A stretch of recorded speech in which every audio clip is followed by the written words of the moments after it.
Je suis Oscar et on va parler d'un week-end écolo en Camargue. Alors, cette région est une région naturelle de la France et c'est situé à l'ouest de la Provence et au sud de la ville d'Arles. Cette région est basée sur la longue ligne du Rhône et sur la côte méditerranée. Et c'est un territoire formé de sable, graviers et aussi lagunes salées. Et cette région est importante pour cultiver les riz et les fruits.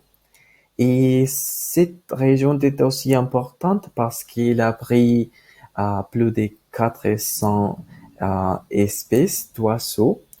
On peut également y voir un grand nombre de chevaux sauvages. Arles est de la Provence antique.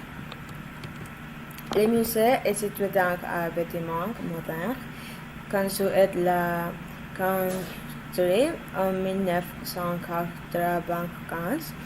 Le musée est ouvert tous les jours à partir du 10 heures.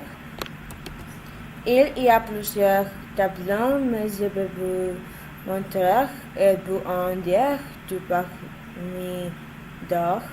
Le premier est la barrière du temps bataille et le second est le salon galop. Il y a plusieurs moyens de tampon. Si vous allez en temps au musée, cela met pas de 30 minutes. Et si vous allez en bout, cela met pas de 40 minutes. Là, je te l'expliquais, constitue l'un des plus beaux systèmes dunaires du nord du bassin méditerranéen.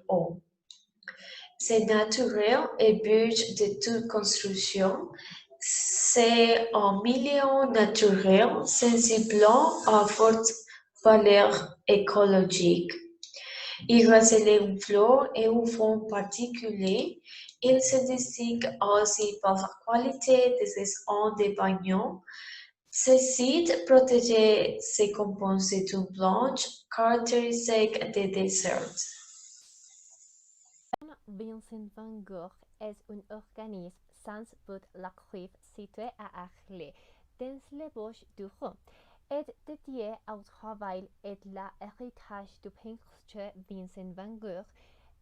Son objectif est de générer et de promouvoir des activités culturelles et artistiques en référence à l'œuvre de Vincent van Gogh. En relation avec le Times passe à Arles et son intention expérimente en créant un centre international de création d'un champ artistique à Arles.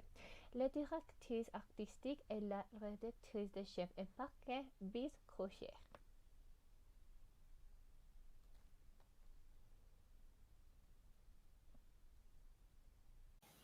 On va aussi visiter les parcs ornithologiques du Pont d'Éco. Ce parc est très important pour la conservation sur la faune et aussi le développement de l'écotourisme. Nous partirons à 15 heures et ferons un tour de 25 minutes en vélo électrique parce que nous ne voulons pas polluer l'environnement. Et ce magnifique parc est ouvert tous les jours de l'année. Il y a un numéro des oiseaux et nous pouvons observer aussi des flamants roses.